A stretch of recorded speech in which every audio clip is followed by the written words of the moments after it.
Peace and welcome to the culture here on the Black Star Network. I'm your host, Farajii. Thank you so much for tuning in and being a part of the conversation. Folks, we got a lot to cover. First and foremost, happy Friday. We're talking about the father of the school shooting. The school shooter has been charged. We're talking about the father of Ethan Crumbley. His father has now been charged after his mother was the first parent to be charged. Talking about accountability in school shootings. We'll be having that conversation. And then today we're going to be politicking with the city director of Hot Springs, Arkansas, Ms. Phyllis Beard, to talk to us about what she's doing on that level in the city of Hot Springs. Later on, we check in with Dr. Burnett Anderson and talking about how you should not allow stress to get the best of you. And of course, we got to talk about that big decision out of Georgia as the judge rules that either District Attorney Fani Willis or Special Prosecutor Nathan Wade leaves the case. What do you think she will do? We'll have that discussion as well. So stay with us. It's all happening on today's edition of The Culture right here on the Black Star Network. Let's go.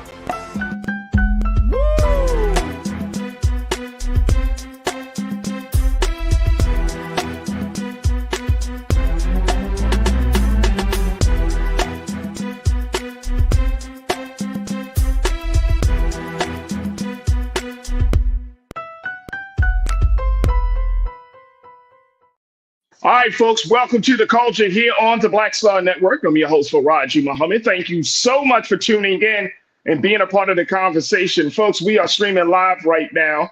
First and foremost, happy Friday. We are finally at the end of the year, at the end of the week. I was going to say the end of the year. But we're finally at the end of the week, so happy Friday. There we go. Folks, we are streaming live right now on our home network of blackstarnetwork.com. Go to our website today, download the app for free on all of your devices. Follow us on social media under Black Star Network. And we ask for your support today. As a donor, as an investor, as a stakeholder, you can be a part of this digital movement as we're creating and carving the space for Black content like no other place. So go to blackstarnetwork.com, take care of all of that business, and we thank you so much for your support. Now, we're also streaming live on Big Brother Roland Martin's social media page. You can find us on his Facebook page as well as on his YouTube channel. And big shout out to the online culture crew that's gathered on the X platform, on Facebook, on YouTube. We appreciate y'all. Folks are checking in already from all around the country. We're going to get to your voice, your comments, your thoughts, your questions in a few moments, folks, as we have these big discussions. But thank you so much for checking in. All right, I'm also joined by my sister. She joins us here on Fridays now here on The Culture, and I'm always happy to have her. She is a parent and education expert and specialist. She is administrator. She's the principal at the Doris L. Morrow Online Academy, and she's a contributor here on The Culture. My sister, Kimberly Morrow, checking in as always. Kim, good afternoon. How are you today? Good afternoon. I'm feeling good today. I'm glad. I'm glad.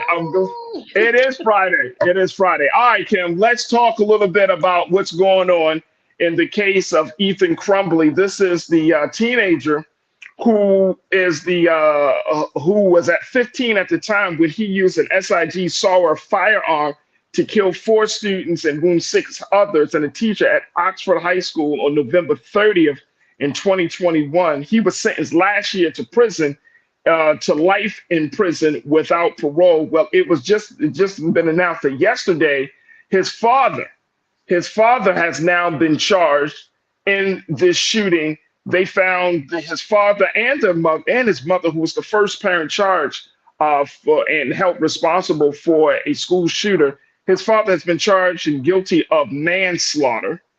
And now both of his parents are in prison, are going to prison because of the issues of negligence, of not keeping their guns safe and secure, him getting access to the guns, and also the fact that the warnings that the schools gave before this massacre happened, saying that his mental state of mind was deteriorating and that he was off that day of the shooting in November of 2021. But I wanted to bring this back up because we talked about the mother being the first parent to be charged for the actions of her child as a school shooter. Now we see the father being charged. Do you think this is going to be the new precedent moving forward with school shooters and with these type of issues, with these type of incidents happening? I hope so. And Yeah. I don't say that glibly. I mean, I hope so, in the fact that when it's this egregious as it was with his parents were aware of his mental decline. His parents were asked to take him home by the school counselor. So they were very well aware, and yet they still bought him a gun 4 days before. They still allowed him access to the weapon. And then they tried to run after the fact. So yeah, I really hope, and I hope this sends a message to parents that you cannot allow your child access to guns, especially when you know that they have some mental health issues going on. So, Just, it's interesting because they omitted all the signs here, Kimberly. They did not take heed to any of the signs. They did not take heed to his behavior. They did not take heed to what the school was saying. They did not take heed to the fact that, the father bought this firearm, placed it in a house, and he did not safely secure it in a way where his son was going to would not be able to get it. He did not put the safety on. I mean, the crazy part about it is he bought the firearm for the boy. yes. So and that's the crazy part about it. And I think it's the state of Louisiana, if I'm not mistaken. But I believe it's the state of Louisiana just passed a bill. I don't understand this at all, but just passed the gun bill that will allow 18-year-olds to get the gun without permits. And so we're in a situation right now where you have this trials going on. We have this high number of school shootings that have occurred in 2023, going into 2024. And yet there are still states in this country that are very, very lackadaisical about their restrictions on gun access, gun possession, gun ownership. And so you can what do we do with that? And you can still be in high school at 18. You can still be in high school. You can still be in high school. So basically you're allowing high school students, because they are high school students that are 18, to buy a gun without a permit and have access to the schools. I don't understand it. I'm laughing because it's not funny, but it's just, No. I don't know what else to do. You know what I mean? It's like it's a nervous laughter. All of these things are unheard of, and I don't even know how to respond, Farajii. No, I get it. I get it. And look, it left me speechless as well. It definitely left me speechless as well. Look, we're going to take our first pause. When we come forward, Kimberly, I would love to get your take on how the schools should respond to these changes, to these policies, and to this precedent that has been set in the Crumbly case. Folks, we're just getting started. Post your comments on your chat as we're streaming live on Brother Roland Martin's Facebook page and on his YouTube channel. We would love to hear what you have to say. And of course, stay tuned. We still got a lot more to cover in this first half of the culture right here on the Black Star Network.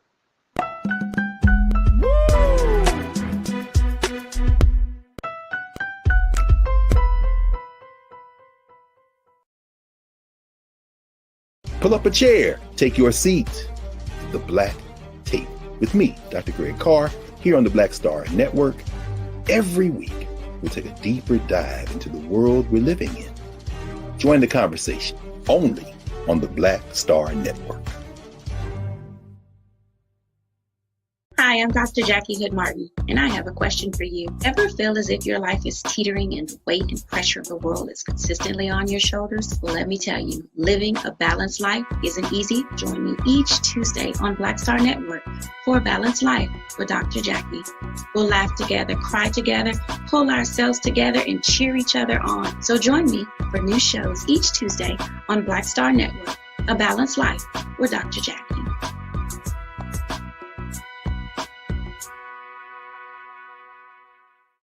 Don't you think it's time to get wealthy? I'm Deborah Owens, America's Wealth Coach, and my new show on the Black Star Network focuses on the things your financial advisor or bank isn't telling you.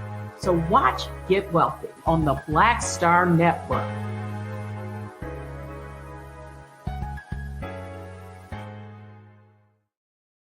When you talk about blackness and what happens in black culture, you're about covering these things that matter to us, speaking to our issues and concerns. This is a genuine people-powered movement. There's a lot of stuff that we're not getting. You get it, and you spread the word. We wish to plead our own cause.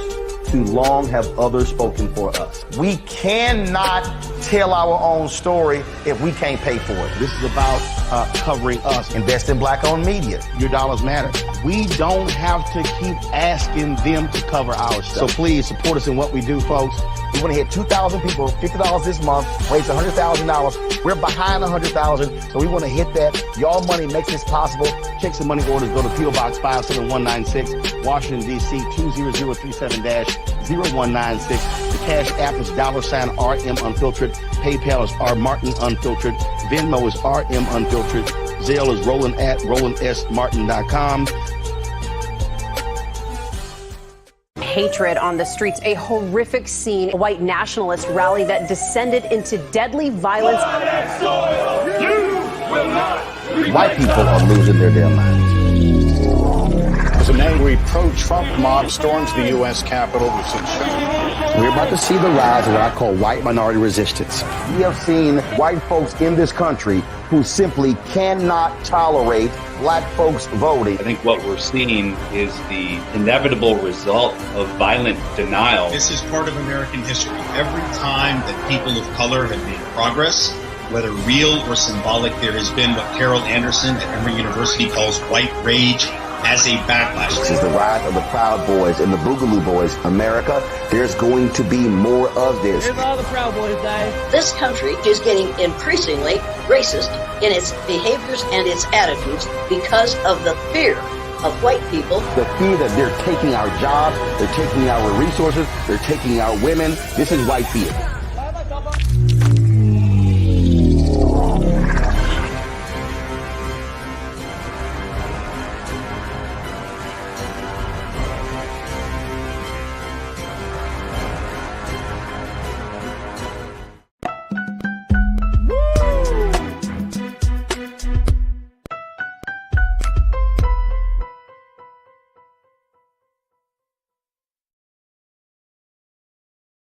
All right, folks, welcome back to The Culture here on the Black Star Network. I'm your host, Farajii Muhammad. We are talking just a little bit about the latest case of a school shooter whose parents are being held accountable for his actions. We're talking about school shooter Ethan Crumbley, who killed 4 people in a school shooting and injured 6 back in 2021.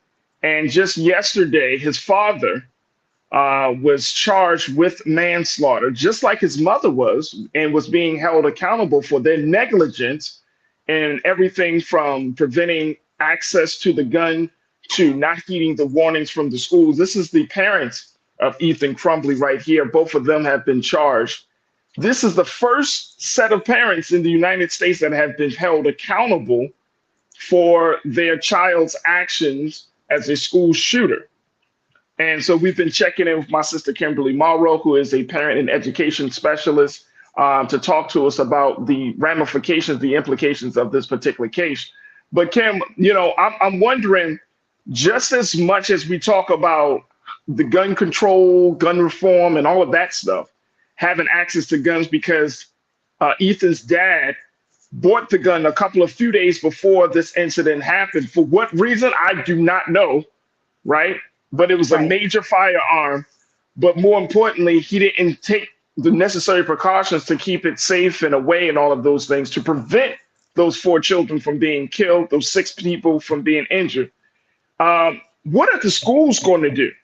That's what I'm wondering. Like, we have conversations about this, but I don't hear, unless there are, and I mean, certainly we're not in every state, but you know, we're not having these conversations from the school side to ensure that those who are following the rules, going to school each and every day, that they're going to be found safe. We hear about drills, but I'm talking about real policy that is going to hold either the shooters accountable, parents accountable. I don't know who else is going to be made accountable, but how can the schools respond to this? This is something that the school board should, around the country, school board should be taking up this, because as we talked about before, a lot of decisions, a lone principal cannot simply just make a lone decision, because of course it could be overturned by the school district or the school board. But one thing that should definitely go in place, especially when you're talking to students that are troubled, as in the case with the little young kid who brought the gun to school and shot his teacher, we should be allowed to ask the questions: are there firearms in the home? And if there are those firearms secured? And when you're having the conversations with the parents of these troubled students, there should be a form that you are reading from and you are checking off, and the parents sign off on, yes, I understand. Yes, we have firearms. They are secured. No, we do not have firearms, et cetera, et cetera. So that way there's another level of documentation and another level in place to make sure that students are secure. Also, parents have to be well aware, obviously, if they're watching the news, they'll be made aware that they can be held liable if, after speaking with the school staff, the staff has explained to you the child's mental illness could lead to certain ramifications, and you still make that choice, you now know you can be held liable. And I think those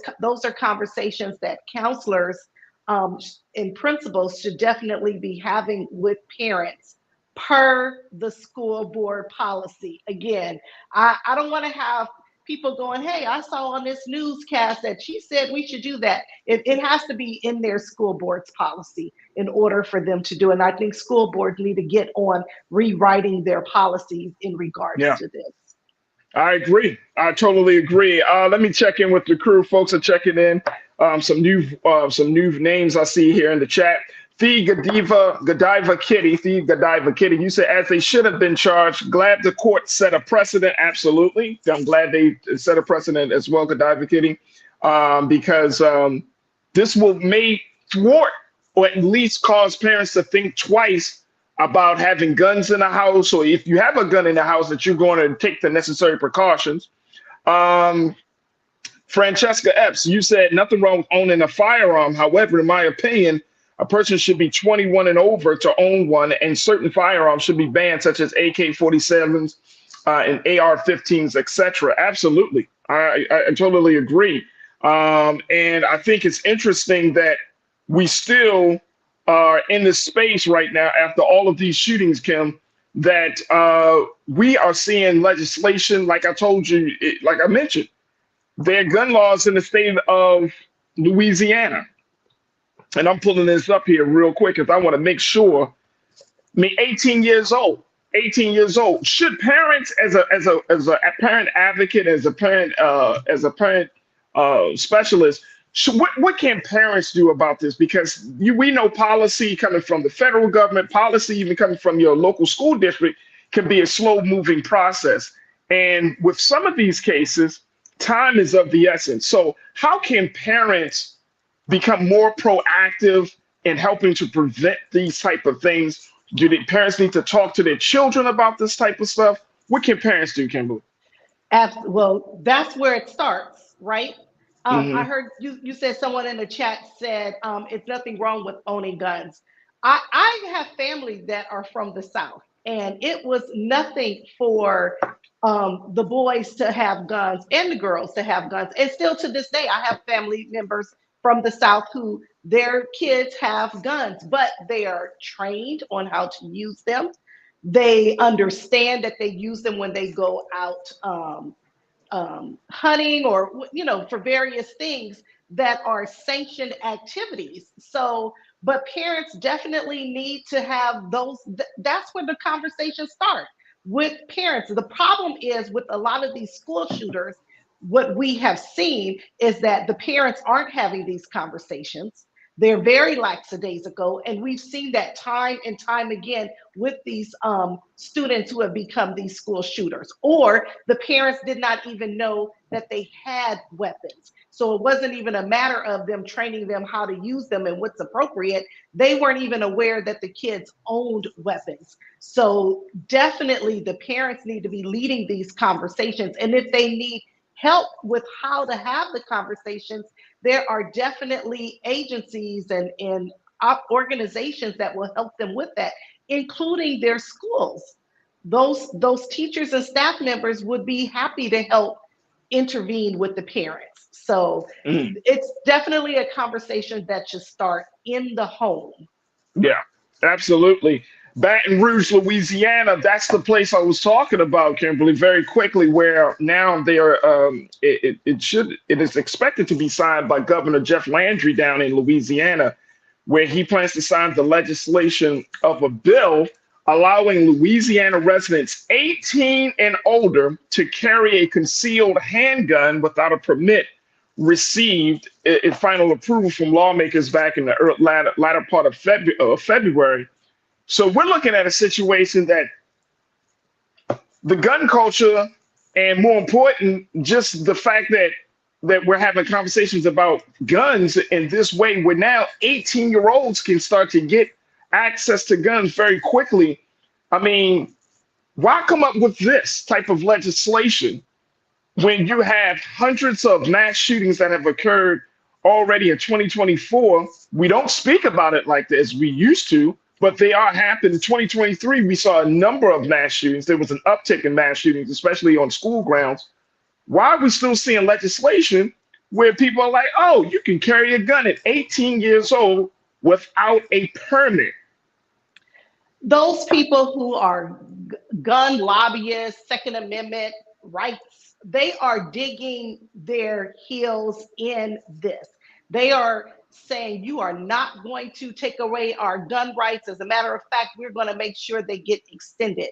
This is all a part of this culture to you're not going to tell us what to do attitude that we see our congressmen in Washington with this same attitude. It doesn't matter how many shootings there are, they are still holding the line with it's our Second Amendment right. You're not going to take away our Second Amendment right. And they're digging in. It's as though it's a matter of we're going to show you.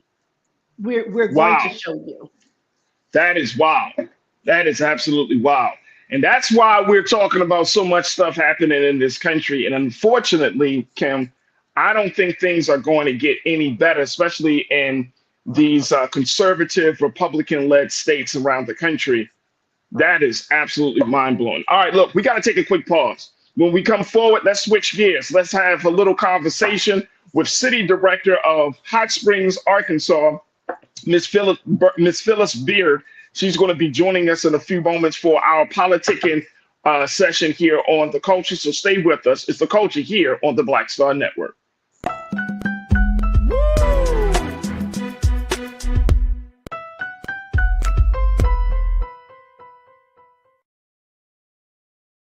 Hatred on the streets, a horrific scene, a white nationalist rally that descended into deadly violence. White people are losing their damn minds. As an angry pro-Trump mob storms the U.S. Capitol, we've seen We're about to see the rise of what I call white minority resistance. We have seen white folks in this country who simply cannot tolerate black folks voting. I think what we're seeing is the inevitable result of violent denial. This is part of American history. Every time that people of color have made progress, whether real or symbolic, there has been what Carol Anderson at Emory University calls white rage as a backlash. This is the rise of the Proud Boys and the Boogaloo Boys. America, there's going to be more of this. Here's all the Proud Boys, guys. This country is getting increasingly racist in its behaviors and its attitudes because of the fear of white people. The fear that they're taking our jobs, they're taking our resources, they're taking our women. This is white fear.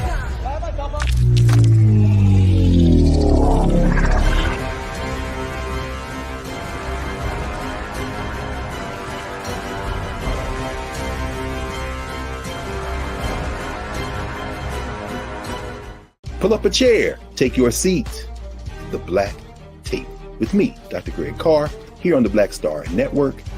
Every week, we'll take a deeper dive into the world we're living in. Join the conversation only on the Black Star Network.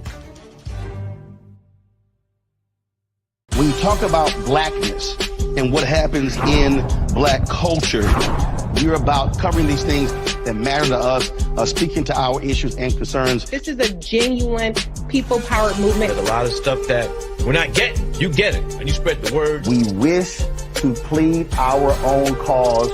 Too long have others spoken for us. We cannot tell our own story if we can't pay for it. This is about covering us. Invest in black-owned media. Your dollars matter.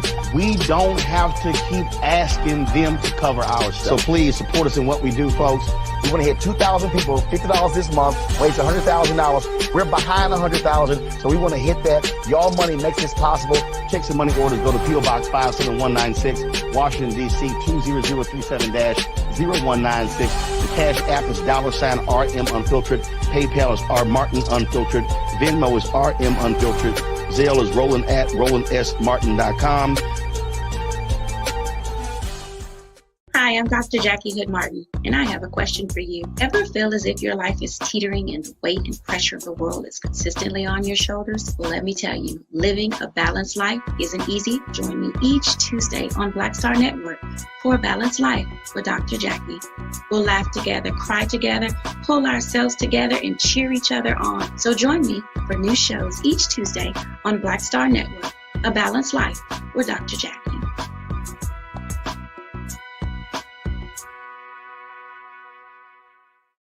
Don't you think it's time to get wealthy?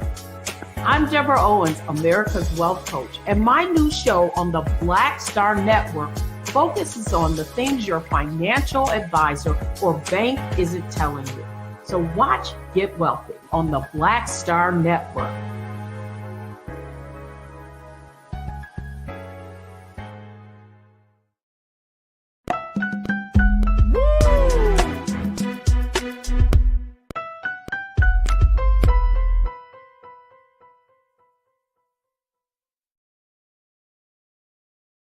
All right, folks, welcome to the culture here on the Black Star Network. I'm your host, Farajii Muhammad. Thank you so much for tuning in. I am also joined by our contributor, Kimberly Morrow, who is a parent and education advocate, educator, as well as the principal of the Doris L. Morrow Online Academy.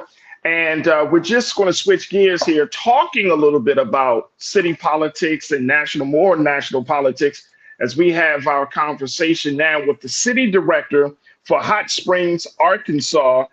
Miss Phyllis Beard is now going to be joining us. Phyllis, thank you so much for joining us here on The Culture on the Black Star Network. How are you today? I'm great. Thank you so much for having me. Okay, we got your voice. We just don't see it. There we go. There we go. All right, Phyllis, thank you so much for joining us. For those who aren't familiar with Hot Springs, Arkansas, give us a little geographical understanding of where the city of Hot Springs is. Okay, so Arkansas basically is a square, and Little Rock is in the center of the square, and Hot Springs is about 50 miles southwest of Little Rock. So we're about an hour away. So as city director, is that akin to being the mayor of the city? Is that how that works, or what? Well, actually, it is the same as a council person. So we used to have, as a kid growing up, we had the mayor alderman form of government, and that was changed because of two men that talk too much.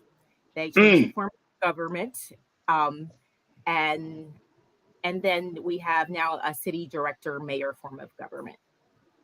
Awesome.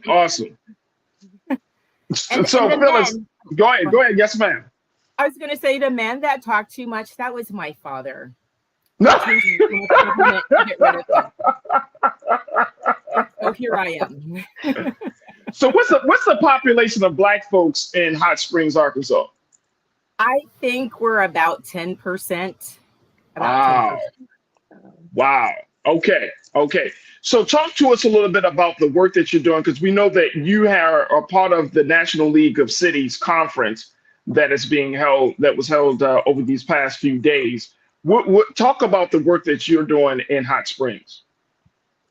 Okay, so I was sworn in of January of last year, so I'm about 15 months on the job. I'm learning a lot, and I have a lot of things to say, so that's why I ran. But I told people when I was campaigning that I'm here to be a voice for, just to say things at City Hall that people didn't feel was necessarily being said. So one of the things that I encountered last year, being in the South, is we are prone to heat emergencies, where it gets really hot above 100 degrees. So one of the things that I encountered was problems with landlords, and we didn't have we were not following the International Property Maintenance Code as far as providing air conditioning. So it just became like a really sticky situation where tenants were being charged for air conditioning. They were also on Section 8. And it was a long list of problems that I've been working on. Then there's other things that are day to day about, there was a 75-year-old woman. She is being chased by dogs in our neighborhood. So I actually the dog had a court date. So I went to court with the woman just because we became had a bond, and she really wanted me there. So I came to that. Also, some streets are needing to be paved, and some streets, well, there's a long list of streets, so we can't get to everyone at once. So there were people in my district that particularly said, hey, can you make sure my street is on the list next? So those were generally the kind of things I got involved with this first year. That's awesome. That is awesome. Basic city government services, constituent services, things that are so important to us.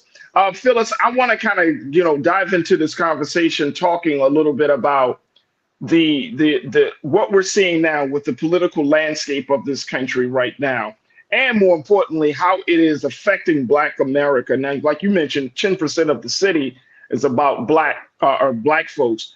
But there has been a conversation that is about Black people getting some sense of power, especially in states of the South, in the Midwest, a lot of where our ancestors and our grandparents and the folks came from. Do you see any type of renaissance of political consciousness in your area or in the state of Arkansas that's showing that Arkansas is actually shifting to a different track or a different vision? Well, to say that I see a renaissance of that, I would need to see more people voting. And that's something that we have to work on. There's a lot of things that are not necessarily in our interest, in our favor, and we are not showing up to the ballot box. So that's number one. Number two, as far as holding people running for office and holding office, I actually was in a race with 3 other African Americans and Caucasian gentlemen. So it kind of put the whole town on edge, because this district had been run continuously since 1970 up until now, except maybe for about 6 months. It had been run by African American. So our city does have one district that is a minority majority district. So with that race, the last race that I ran, people were concerned if it was going to be represented by, someone that didn't have the general community's best interest at heart. Absolutely. And I want to kind of talk a little bit more about what they've termed as the Great Migration. Columnist Charles Blow put out that piece, South to Black Power, how returning to the South can be a way of empowerment, political empowerment, social and economic empowerment. And so I want to have that part of the conversation on the other side with you, along with my sister Kim, and of course with the Culture Crew. So folks, stay with us. We still got a lot more to talk about as we check in with City Director Phyllis Beard, who we're politicking this into this segment as we talk about Hot Springs, Arkansas, and its impact on the rest of the country. Stay with us. It's The Culture here on the Black Star Network.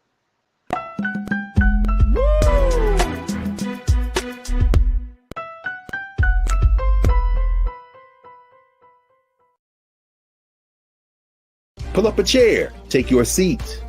The Black Tape with me, Dr. Greg Carr, here on the Black Star Network. Every week, we'll take a deeper dive into the world we're living in. Join the conversation only on the Black Star Network. Hi, I'm Dr. Jackie Hood Martin, and I have a question for you. Ever feel as if your life is teetering and the weight and pressure of the world is consistently on your shoulders? Well, let me tell you, living a balanced life isn't easy. Join me each Tuesday on Black Star Network for A Balanced Life with Dr. Jackie. We'll laugh together, cry together, pull ourselves together, and cheer each other on. So join me for new shows each Tuesday on Black Star Network, A Balanced Life with Dr. Jackie.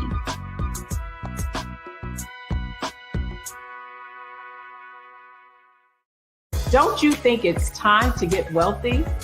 I'm Deborah Owens, America's Wealth Coach, and my new show on the Black Star Network focuses on the things your financial advisor or bank isn't telling you. So watch Get Wealthy on the Black Star Network.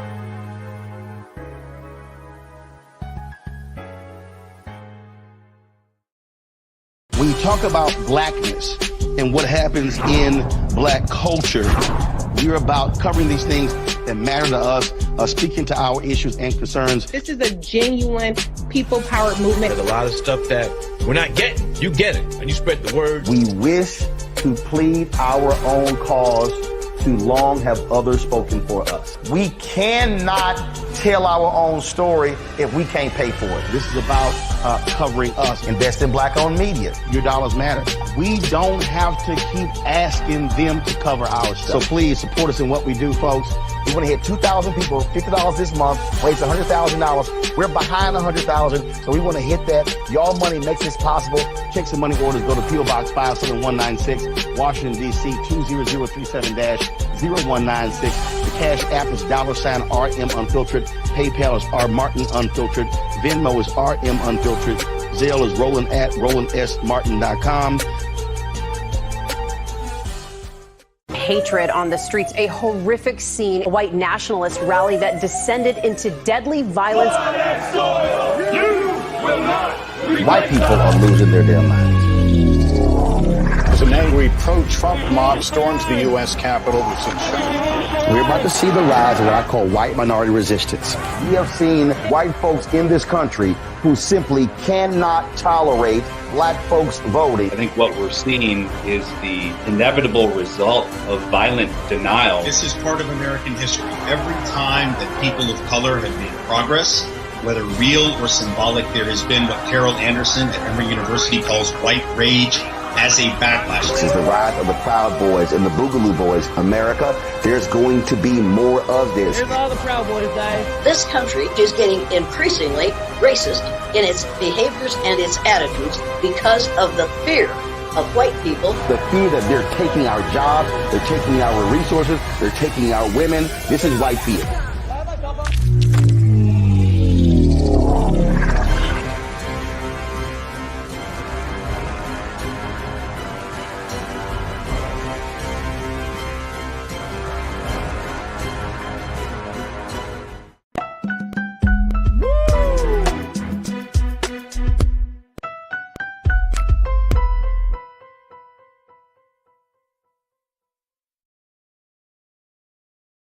All right, folks, welcome back to The Culture here on the Black Star Network. I'm your host, Farajii Muhammad. Checking in and politicking with City Director Phyllis Beard, who of the city of Hot Springs, Arkansas. She is joining us today, along with my sister, Kimberly Morrow, as we talk a little bit about what's going on in local government, and more importantly, how Black folks can get some sort of political empowerment, even in the smallest of districts and jurisdictions. So I want to pose this question again for you, Phyllis, as we talk about this, which is Black folks getting political empowerment, or getting political power in southern states that have traditionally shut us out of systems, shut us out of opportunities, are we seeing some changes now today than say 20 years ago? Is there some new things that are happening?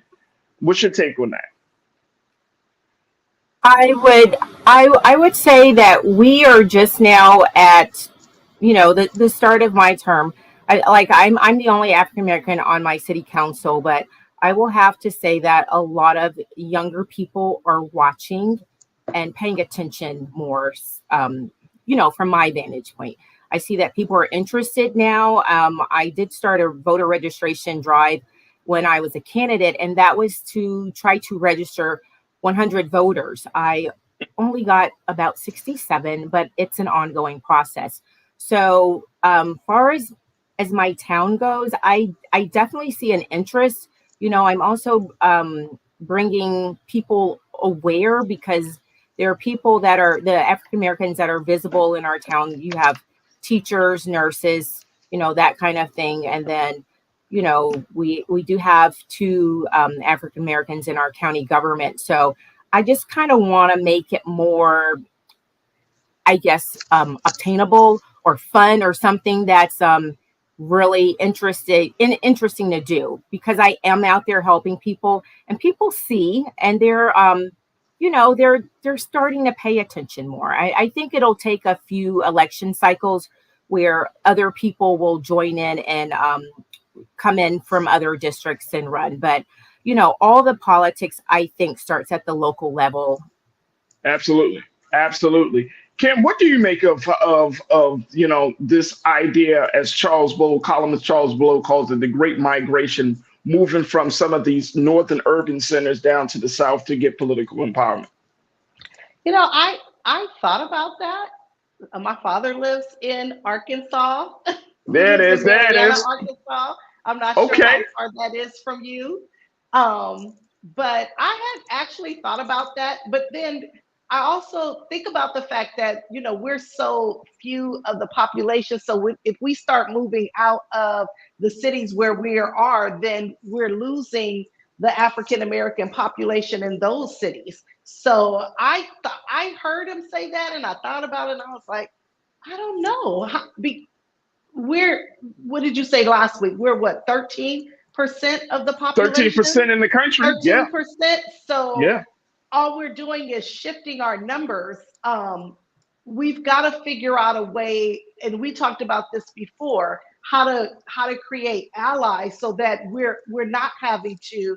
Now we're shifting out of the northern cities or even out of California, and we're going to the South, but then our presence in these cities is then missed, and then we put our African American politicians in jeopardy of being reelected to offices. So I'm not really sure I would agree with that position. I understand.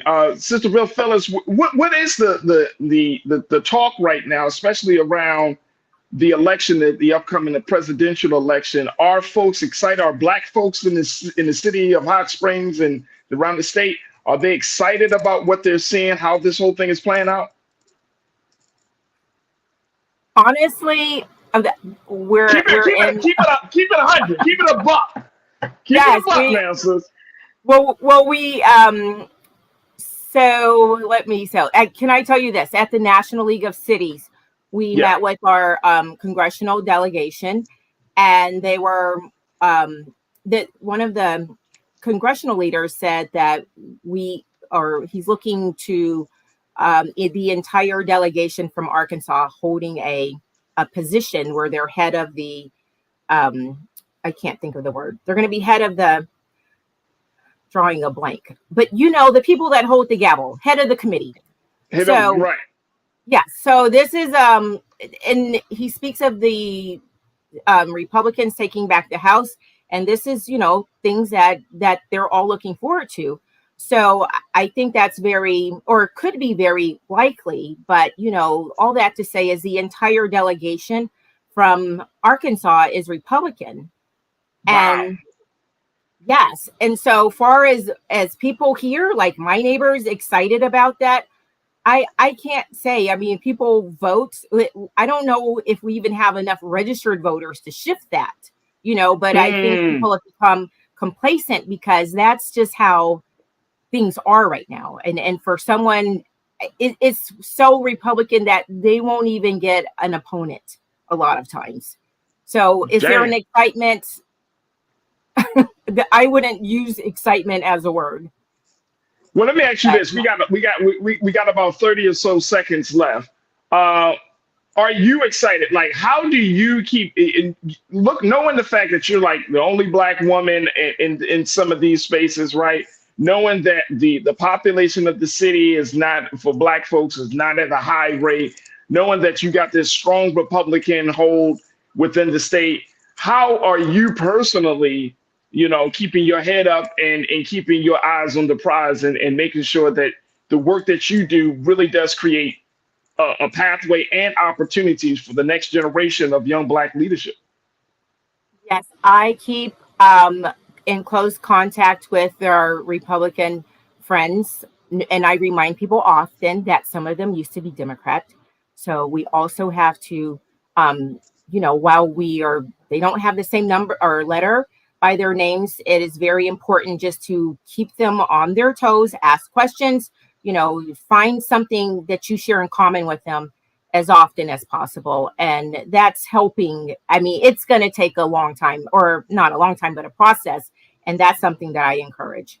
And I also have a YouTube channel where I'm encouraging other people to run for office, because that's how I documented my campaign. So to encourage other people if they're ever interested. All right. And what's the YouTube channel? Let's put that out there. Okay, thank you. That's Phyllis for City Director. There it is right there. Phyllis for City Director. I take you from filing to getting sworn in, the whole journey. Wow, that's what I'm talking about. So you trying to create a pathway right there. That is wonderful. Thank you so much. That is absolutely wonderful. Well, Phyllis, we thank you so much for your time to join us this afternoon. I know that you are connecting with a lot of great folks at the National League of Cities and doing some great work. And we just hope that and pray that you continue to keep the torch going, keep that fire going, because we're going to need it over these next few months. We are going to need it, whether it's in smaller districts like Hot Springs or in larger major cities. We are going to need all the help that we can get, all hands on deck from this point forward. So Phyllis, thank you for your great work, and more importantly, thank you for joining us here on The Culture. All right, thank you so much. Absolutely. All right, folks, we got to take a quick pause. When we come forward, let's talk about how to beat the stress in your life. We're going to be checking in with Dr. Bernadette Anderson about that. Also later on, we got to tell you about the developing story that got everybody talking out of the state of Georgia. It has been reported that Special Prosecutor Nathan Wade has officially resigned and stepped away from the case, leaving DA Fani Willis to stay on the case per the conditions set out by Judge McAfee in that decision. So we'll talk a little bit about that. So we still got a lot to get to in the second half. Stay with us. We're just getting started here on The Culture on the Black Star Network. We'll be right back.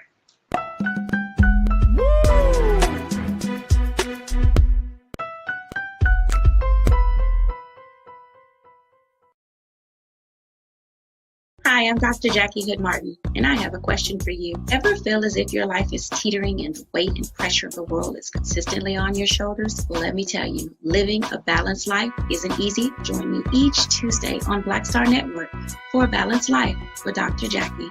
We'll laugh together, cry together, pull ourselves together, and cheer each other on. So join me for new shows each Tuesday on Black Star Network, A Balanced Life with Dr. Jackie.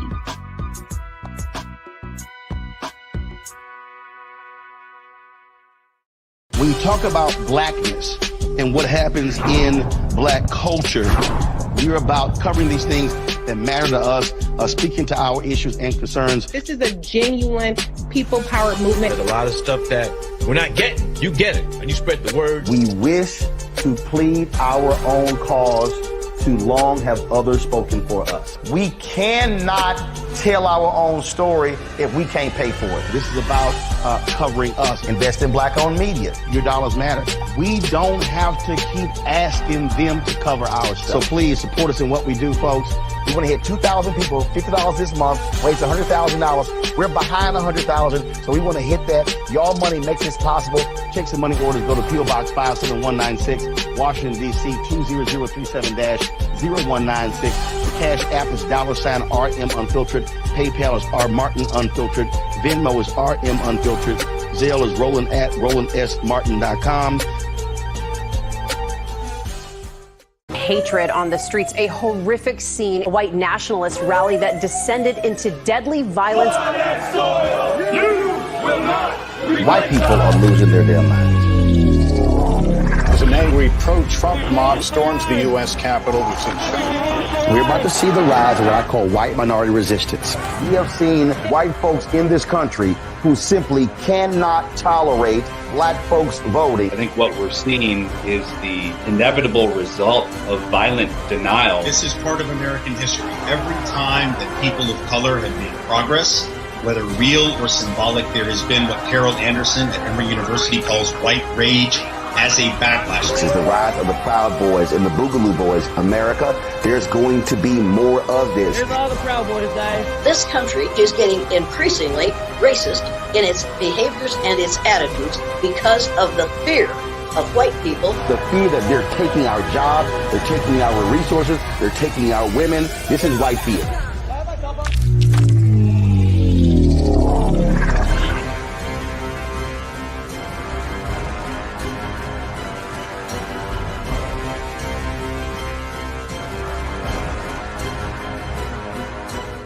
Pull up a chair, take your seat. The Black Tape with me, Dr. Greg Carr, here on the Black Star Network. Every week, we'll take a deeper dive into the world we're living in. Join the conversation only on the Black Star Network.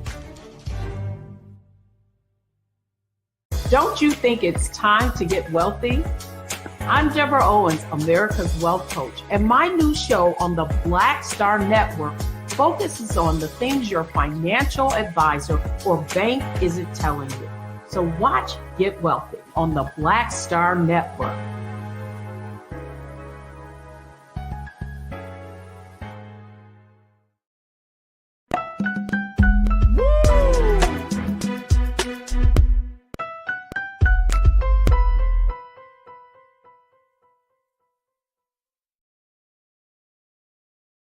All right, folks, welcome back to The Culture here on the Black Star Network. I'm your host, Farajii Muhammad. Thank you so much for tuning in and being a part of the conversation. Happy Friday. Happy Friday, folks. We are streaming live right now on our home website at blackstarnetwork.com. Make sure you do your due diligence. Go to our website today. Download the app of Black Star Network on all of your devices. Follow us on social media at Black Star Network. And, of course, we ask you that you support us here today, as we are striving to provide you that digital content that is uniquely and specially prepared for Black America in the midst of all of this other stuff we're dealing with. So your support, your donations makes a world of difference for us. We want you to be stakeholders and investors in this whole process. So your support means the world. So make sure you go to our website today at Black Star Network, and we thank you so much for your donations. Big shout out to Rosalind Fletcher, who checked in, and she's a part of the culture crew, and she put something in the bucket. So Rosalind, thank you so much. There we go. Thank you, Rosalind. I hope your Friday, I hope you have a wonderful, wonderful weekend, but thank you so much for your support. All right, folks, now we're also streaming on Big Brother Roland Martin's YouTube channel, where you'll find the illustrious Culture Crew, as well as on its Facebook page, where we also have Culture Crew members on there, and on the X platform, so you can find us there as well. So big shout out to all the crew members there on the X platform as well. Now, folks, I want to shift gears as we talk from politics to health and wellness and how to keep our minds right in the midst of so much uncertainty. We're going to be joined in a few moments with Dr. Bernadette Anderson, but I want to welcome our other fantastic contributor. She's always bringing that smoke on Fridays. Her and Kim, they come on the show and they try to embarrass me week after week. So I'm so happy to bring her back onto the show. My sister, Corinna Denise. Happy Friday, y'all. Happy Friday, Corinna. Corinna is a college admissions specialist. She is an activist, political, and she is one of our great voices and contributors here on The Culture. And of course, we're still joined by my sister, Kimberly Morrow, who is a parent advocate and educator and principal of Doris L. Morrow Online Academy. All right, Corinna, thank you so much for joining us. Let's bring another fantastic Black woman on. She is a medical doctor. She is stationed in Columbus, Ohio as a family physician, but now she's also the author of a new book called Fulfilled, where she chronicles over 2 decades of healthcare experiences as she presents a compelling new vision for medicine, one that combines the precision of science with the empathy of human understanding. That's fantastic. So let's now welcome to the airways of Black Star Network and to The Culture, Dr. Bernadette Anderson. Dr. Anderson, welcome to The Culture. How are you this afternoon? Hello, I'm so glad to be here. Thank you. Thank you. Thank you for joining us. First and foremost, congratulations on your book. You're fulfilled. You put it out there. You got something to say, and you want people to hear it, and you want people to have a reimagined look at healthcare, especially around health and wellness. Talk to us. What was the inspiration behind this book? Actually, the inspiration behind the book was my own life. I understand that if we only focus on the physical health, that we'll never achieve wellness. And I think all of us want to be well, mind, body, and spirit. And the focus tends to be only on the physical health. And as you can see, over decades and decades, we haven't made that many advances in our health. And I think that one of the problems is we don't include the whole self, the mind, the body, and the spirit. Do you feel like, and I'm going to have my sisters Corinna and Kimberly to jump in when y'all, want to, but kicking the ball off, do you feel like now, because everybody is talking more, Doc, about mental health, we're talking more about, self-care, we're talking more about the overall structure of traditional medicine, and now we're trying to integrate more holistic practices in this whole situation. Do you think we're getting further along, or are we still we still got to cover some necessary ground? Where do you think we stand right now? I definitely think we're getting further along because there's an awareness that we can't just solely focus on our physical health. But the thing is, we have to be consistent with it. I always hear people talk about self-care in terms of going to the spa or going on vacation, but it needs to be something that occurs every single day in your life, just the way we feed ourselves every day. We don't wait to eat when we go on vacation, right? So we have to include these things, whatever it is for you, whether it be meditation or journaling or, exercising. It needs to be an everyday thing. Absolutely. Absolutely. And you know what, Doc, Corinna and Kimberly, I always find it funny that people say self-care, but then they spending money. I'm serious. I'm going to be honest with you. You know what I mean? Sometimes spending money is an anxious process. You'll be like, I got to think about the budget. I got to think about this. I got to think about doing how much. It would seem like spending money would add to the stress. But I think it's interesting that people's like, my self-care is going to and spending more money. And then it's like, once you get past that moment, then you get back to the stress and be like, why the hell did I just do that? So Doc, talk to us, like, what does that mean when you're talking about this approach that you're taking? You're saying science with the empathy of human understanding. What does that mean exactly? So what I'm talking about is that, we've already studied disease processes, hypertension, diabetes, high cholesterol, heart disease. But we talk about these things just in terms of the disease, just in terms of the science. What I'm asking people to do is look deeper. Why do we even have these problems? Where they're coming from? What does it mean when we say we have hypertension? Are we stressed out? Is that why our blood pressure is high? We're looking at solely numbers, but I want to look at the whole picture so that we can give people the tools they need to actually take care of themselves and live that life that we all are talking about. And, just to your point, self-care does not have to mean breaking the budget. It doesn't mean breaking the budget. Corinna, what's your take on this, sis? Well, hi, Doc. Thank you for being with us here today. Well, actually, I try to budget my self-care. That's like non-negotiable. So I gotta include that in the monthly budget, right? You make sure you pay for all of your housing accommodations and whatnot, but definitely need some self-care. And you already know I love to travel. Like, I work hard, I gotta travel. But I would like to ask Dr. Anderson, I'm sure you probably find a lot of us, I'm finding now that we hold a lot of stress in our body, meaning that, you know, when we're stressed, we're overwhelmed with certain things or things are happening in our lives, it might play out in a physical condition, right? Like, it seems like I've always heard doctors say, you know, a lot of the cancers, stress is like a very prevalent factor in that.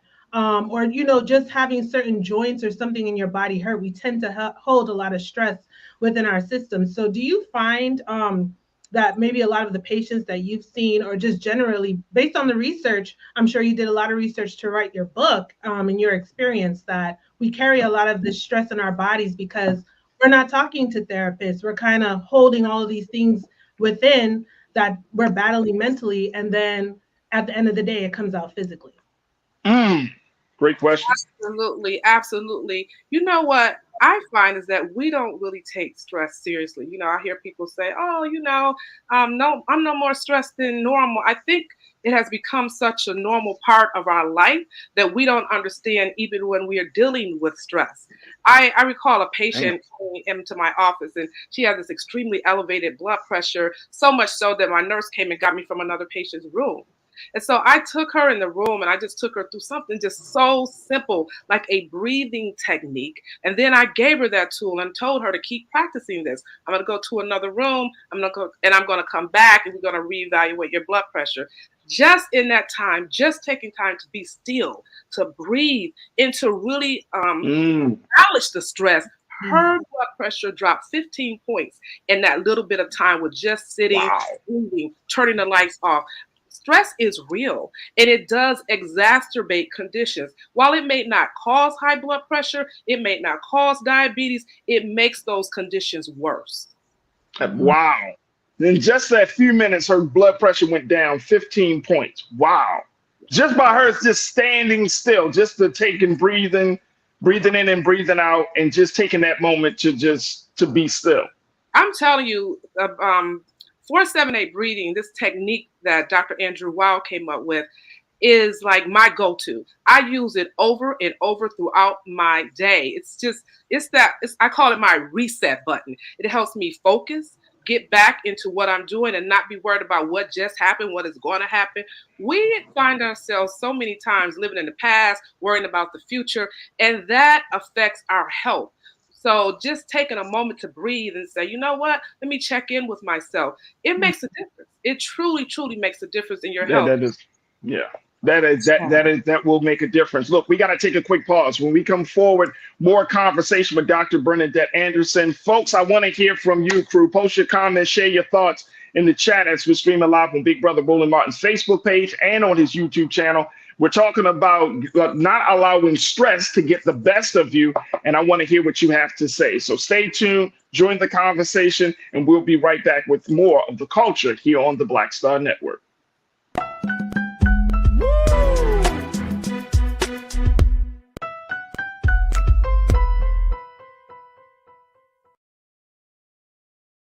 Hi, I'm Dr. Jackie Hood Martin, and I have a question for you. Ever feel as if your life is teetering and the weight and pressure of the world is consistently on your shoulders? Well, let me tell you, living a balanced life isn't easy. Join me each Tuesday on Black Star Network for A Balanced Life with Dr. Jackie.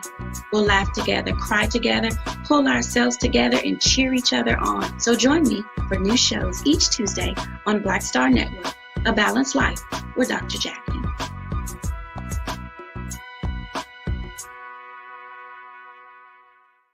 When you talk about blackness and what happens in black culture, you're about covering these things that matter to us, speaking to our issues and concerns. This is a genuine people-powered movement. There's a lot of stuff that we're not getting. You get it, and you spread the word. We wish to plead our own cause Too long have others spoken for us. We cannot tell our own story if we can't pay for it. This is about covering us. Invest in black-owned media. Your dollars matter. We don't have to keep asking them to cover our stuff. So please support us in what we do, folks. We want to hit 2,000 people, $50 this month, raise $100,000. We're behind 100,000, so we want to hit that. Y'all money makes this possible.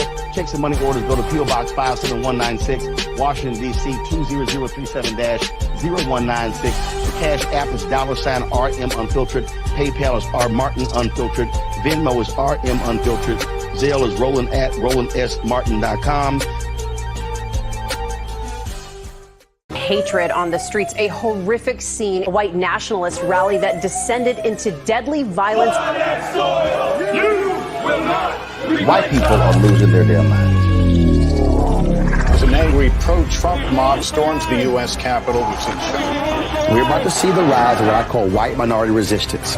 We have seen white folks in this country who simply cannot tolerate black folks voting. I think what we're seeing is the inevitable result of violent denial. This is part of American history. Every time that people of color have made progress, whether real or symbolic, there has been what Carol Anderson at Emory University calls white rage as a backlash. This is the rise of the Proud Boys and the Boogaloo Boys. America, there's going to be more of this. Here's all the Proud Boys, guys. This country is getting increasingly racist in its behaviors and its attitudes because of the fear of white people. The fear that they're taking our jobs, they're taking our resources, they're taking our women. This is white fear.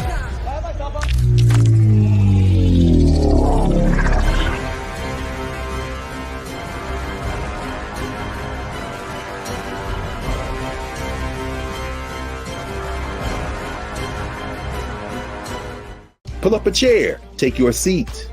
The Black Tape with me, Dr. Greg Carr, here on the Black Star Network. Every week, we'll take a deeper dive into the world we're living in. Join the conversation only on the Black Star Network. Don't you think it's time to get wealthy?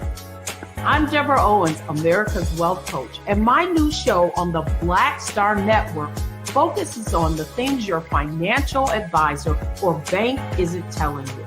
So watch Get Wealthy on the Black Star Network.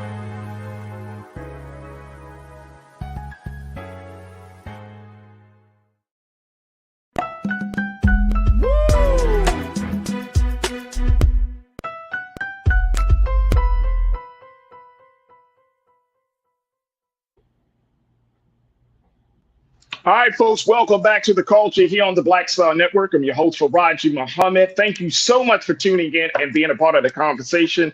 As I'm joined by my two dynamic contributors, we're joined by Kimberly Morrow, who is a parent advocate and educator, my sister Corinna Denise, who is a college admissions advisor and political strategist. And we are also joined by our very special guest, Dr. Bernadette Anderson, who is the author of the book Fulfilled, and she is talking to us about how not to let stress get the best of you. There it is. Look at that. She looks like she is in total zen. Doc, you are like completely calm. You're like, please, nothing is going to disturb my peace today. I hear you, Doc. And then Kimberly, I want to get your take on this. So when you have in this book Fulfilled, you talk about these 52 actionable insights. Now we can't go through all 52 because of course, because of time, but you're talking about a lot of different things, a lot of self-work, I like to call it, right? A lot of self-work. You're talking about personal growth. You're talking about self-forgiveness. You're talking about inner peace, right? We are in a very unique time, I think, Doc, where, and I'm going to just say this, like for a long time, people used to just say, hey, you got a problem, go to God, turn to God, go to church, and then it kind of fixes you up. But now I'm seeing something different. It's not necessarily a rejection of organized religion, but I am seeing that there is an emergence of new practices that people are taking to find inner peace. Can you kind of help us and speak to this? Like, how do we integrate this? Because I see everybody going from soothsayers to card readers to, I mean, everybody's trying to find inner peace and everybody's trying to find how they achieve that high level of Zen. What's your take on all of that? I'm so glad you asked that question, because I think so often, especially in our community, we think that if we go to a therapist or practice mindfulness practices, that somehow that means we have lack of faith. We don't have to have, that they don't have anything to do with each other. I always say you can pray on your way to your therapist. Okay, so you don't, just because you're seeing a therapist, just because you've decided to have a meditation practice, it has nothing to do with your faith. Listen, we need some tangible tools to help us in our everyday life to get through the things that we need to get through. And yes, have an active prayer life. I have an active prayer life, but I also have these tools in my toolkit that I can pull on and draw from to strengthen me when I need it. And that's really important. That's really important. Kimberly, what's your take on that? Well, a couple of things. One, our churches are now, I know my church does, and a couple of churches that I visited now have mental health wellness lines, phone lines and groups, and they actually advocate for you to go and see a therapist. And one church that I attend, they even have a therapist on site. So we're starting to see that shift in a lot of churches and a lot of Black churches. So I'm very happy about that, because I believe in therapy. But yeah, I do have something for Dr. Anderson. Go ahead, come on. Dr. Anderson, I work with a lot of parents, and when I am talking to them about self-care, I'll get responses such as when Farajii said, it costs money to do this. And even Corinna mentioned she budgets her self-care. But a lot of the parents I work with, there is no money to budget for self-care. So would you please talk about how there are ways to take care of oneself without breaking the bank or without it costing any money? You talked about the breathing, which was one thing, but can you maybe give a couple of quick tips for them that will not cost anything? Absolutely. When you think about self-care, you need to think about those things that bring you joy in your life. And they could just be just as simple as a meet up with a friend, a play date in the case of children, exercise, it doesn't, writing a positive affirmation, repeating those things to yourself. So when we talk about self-care, yes, going on that vacation is beautiful, but there are things that you need to do in your everyday life. For instance, one of the things that I do when I get up every morning is I put on a sticky, something good about me, and I stick it to my mirror so that throughout the day I can remember what I said about me. So no matter what the world says, I go back to what I said, because I need to be able to affirm myself. So self-affirmation, that's a way of taking care of yourself. It's a way of taking care of your mind, and it won't cost you anything. Oh, I love it. I love it. That's a great question. That's a great point too, Kimberly. The great question around that. And it forced me to, it kind of caused me to bring up this topic, Corinna and Kimberly and Doc. When you're in a space of doing self-care, you really have to be, it requires a high level of self-awareness, right? To even recognize that, you know what, I am stressed, or you know what, I'm not healed, or you know what, this is disturbing my peace. Like, you have to be in tune with yourself. And Doc, I want to kind of get your take on this. So much of our culture is on the outside of ourselves. It emphasizes what's on the outer part of the way we look, the clothes we wear, the cars and we drive, the places we live, the people we hang out with, stuff that's on the outside. And I'm seeing it more and more that the journey on the inside is a journey that a lot of us are afraid to take because we don't want to face the darkness that lies within, right? For so to speak, we don't want to really deal with the inner turmoil, the trauma, the pain, right? So we do things on that's always accommodating on what people see and not working on the part that people don't see. Now, I might be completely wrong when I say that, but I know that was my problem for a long time. How do we get past that part within our self-care, self-healing journey to not be afraid to see ourselves authentically. You know, one of the things you said is so true. We are often afraid to take that journey within because we don't want to go to those dark places. But for me personally, it wasn't about so much going to a dark place. It was about getting freedom. Emotional freedom was what I was after. And I think that's the way we have to look at it. It's not a journey just to go back there, just to dig up some old stuff. It's about going back there and getting emotional freedom. One of the things I talk about in my book is the art of forgiveness. That's something that most of us deal with on a daily basis, or at least at some point in our lives, this unforgiveness that just keeps us stuck from moving to that place that we need to be. And when I went back to that and had to do some forgiveness, not because somebody asked me to, but because I wanted to be free, it made such a huge difference in my perspective in life, what I was able to move forth in. So it's not going to the dark place just to bring back up dark things. It's going to the dark place to get emotional freedom. And that's the way we have to look at it. Yeah, you can look nice on the outside, but I see a lot of people who are hurting on the inside. A lot of people who are in prison, emotional prison. Yes, yes. And how you know, I want to kind of go back to when we find ourselves getting into a higher elevated space, and I know we got to take another pause, but when we find ourselves getting into a higher elevated space, how does that same energy, that same spirit penetrate or at least spill over to other people around us, the people that are close to us, whether it's family, whether it's friends, our colleagues, those who are close to us? Because now I'm starting to see, Doc, that everybody's like, oh, everybody is toxic, right? So no, I can't deal with toxic people and I'm stepping away. And it's like, bro, we all are kind of toxic, aren't we? Yes. But Corinna said, Farajii, you know, you toxic. You know, something. I'm just nodding and smiling, that's all. Corinna's like, yep, toxic. That's toxic behavior. Classic toxic behavior.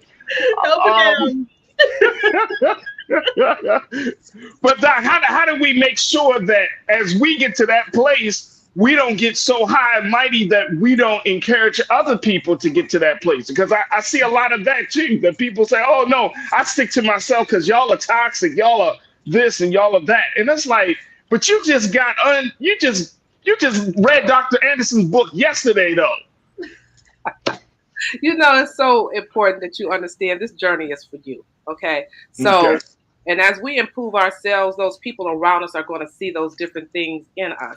Now, sometimes I'll be honest with you, it means changing the circle a little bit, changing those, because you need those people around you who are going to support that journey. And you know, here's the thing for me. I had to learn on my journey that I needed to set some boundaries, even with my family and my loved ones. And that was hard for them. But when they understood what it was doing in my life, and when they understood, you know, the places that, you know, I was going, they were so supportive of that. When you teach people how to treat you and you respect you, then it's not about just going higher. It's about living the life you were put here to live. That takes a lot of courage, Doc. It does. It does. Takes a lot of courage. Yep. Yep. It takes a lot of courage, and you get pushback from family and friends, people close to you, and be like, oh, now you change it. Right. But it's okay to change. Sometimes we need to change, right? That's facts. That's facts. Darlene Griffin, you said unforgiveness only traps the person who is holding that unforgiveness inside. Would you agree with that, Doc? Absolutely, I agree with that. You know, I think it was, it's Max Lucado who said, you know, when you forgive somebody, it's like going and setting a prisoner free and realizing that prisoner was you, you know, and so it's so true. You're the only one who's trapped. You know, sometimes people don't even know we haven't forgiven them. And here's, you know, so we're holding on to a grudge and they don't even realize that we're holding on to the grudge. It's about you. It's not about the person. It's not about the circumstances. It is about you being free. There it is. You don't like my music. You said too many folks get too worked up about things they can't change. That makes us miserable. That sounds like the serenity prayer, Doc.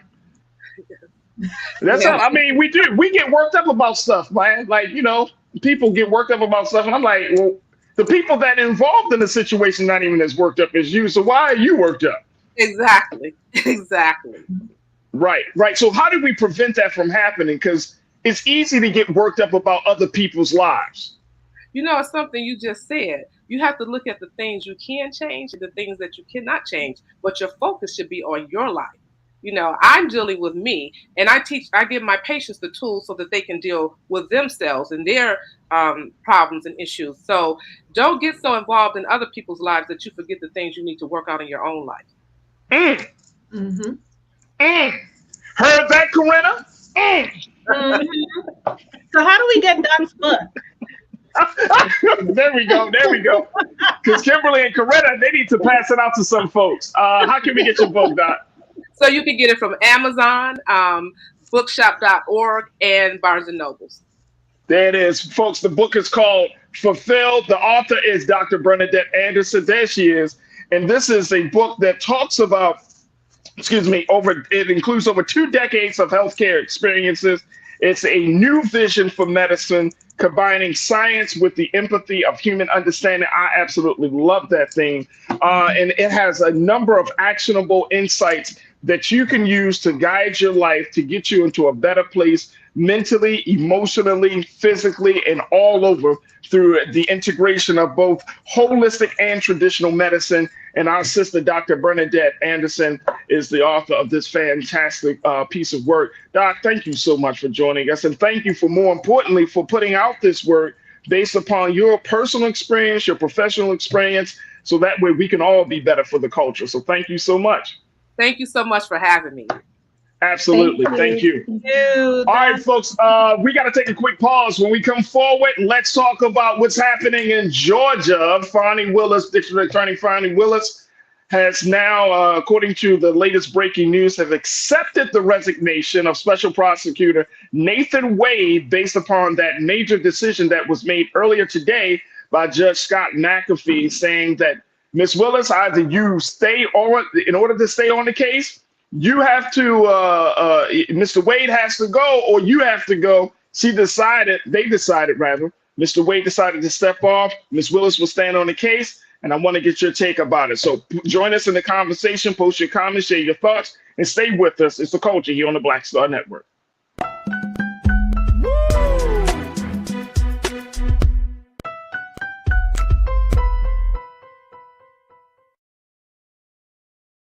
Hatred on the streets, a horrific scene, a white nationalist rally that descended into deadly violence.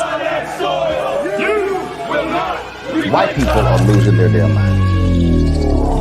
As an angry pro-Trump mob storms the U.S. Capitol, we've seen shots. We're about to see the rise of what I call white minority resistance. We have seen white folks in this country who simply cannot tolerate black folks voting. I think what we're seeing is the inevitable result of violent denial. This is part of American history. Every time that people of color have made progress, whether real or symbolic, there has been what Carol Anderson at Emory University calls white rage as a backlash. This is the rise of the Proud Boys and the Boogaloo Boys. America, there's going to be more of this. Here's all the Proud Boys, guys. This country is getting increasingly racist in its behaviors and its attitudes because of the fear of white people. The fear that they're taking our jobs, they're taking our resources, they're taking our women. This is white fear.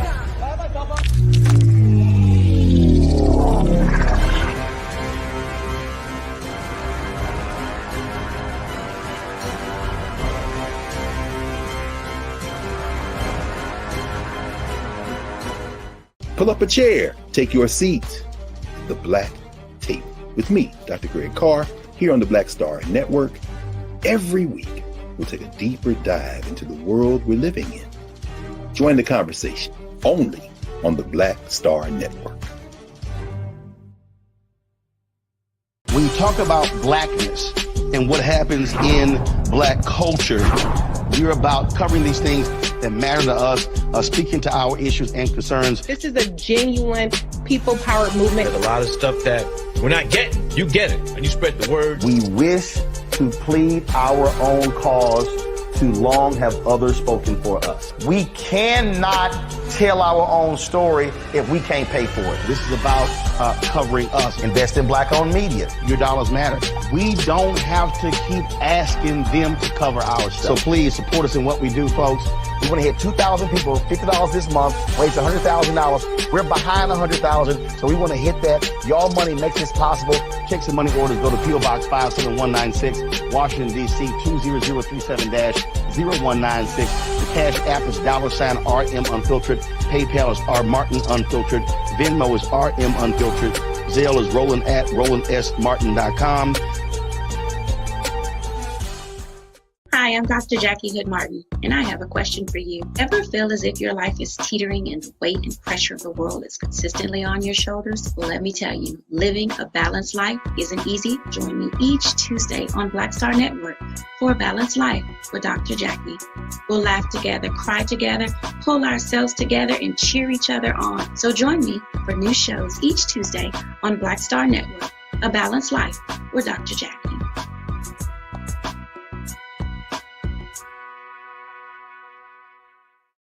Don't you think it's time to get wealthy? I'm Deborah Owens, America's Wealth Coach, and my new show on the Black Star Network focuses on the things your financial advisor or bank isn't telling you.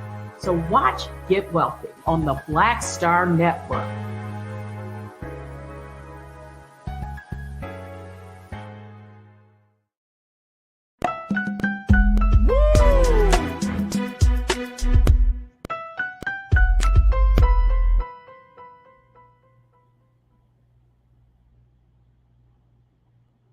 All right, folks, welcome back to The Culture here on the Black Star Network. I'm your host, Farajii Muhammad, joined by our wonderful sisters and contributors, Corinna Denise, Kimberly Morrow. Let's get into it, ladies. This is the big conversation that has dominated the news for the day. Of course, we are finding out that earlier today, the Georgia Judge Scott McAfee had put out an ultimatum to figure out how this whole process is going to move forward and who's going to stay and who's going to go. He gave the ultimatums essentially saying that, look, either Fani Willis drops out, Nathan Wade drops out, but somebody has to go. Well, it looks like Mr. Nathan Wade, special prosecutor, has decided to resign, and that will leave District Attorney Fani Willis to stay on to the case. Here's what Nathan Wade said in a few minutes. A few minutes ago, he has shared his resignation letter. Let's post that. He said, the furtherance of the rule of law and democracy is and always has been the North Star of our combined efforts in the prosecution of those who are alleged to have attempted to overthrow the results of Georgia's 2020 presidential election. Our team is dedicated to ensuring that a Fulton County jury in a Fulton County courtroom renders a true and just verdict in this case. As directed by the order today in State of Georgia versus Donald J. Trump, I hereby offer my resignation effective immediately as special prosecutor for the Fulton County District Attorney's Office. Although the court found that, quote, the defendants failed to meet their burden of proving that the district attorney acquired an actual conflict of interest, I am offering my resignation in the interest of democracy and dedication to the American public and to move this case forward as quickly as possible. I am proud of the work our team has accomplished in investigating, indicting, and litigating this case, seeking justice for the people of Georgia and the United States, and being part of the effort to ensure that the rule of law and democracy are preserved has been the honor of a lifetime. I am sure that the case and the team will be in good hands moving forward, and justice will be served. You, the team on this case, and the entire office have my prayers for your safety and your success in the pursuit of justice. Respectfully, Nathan J. Wade, Esquire. Okay, so he gave his, and then just a few moments ago, guess what, Kimberly? Guess who accepted the resignation? Fani Willis. Fani Willis, praising Mr. Wade for his courage to accept the role, even though he did not seek it.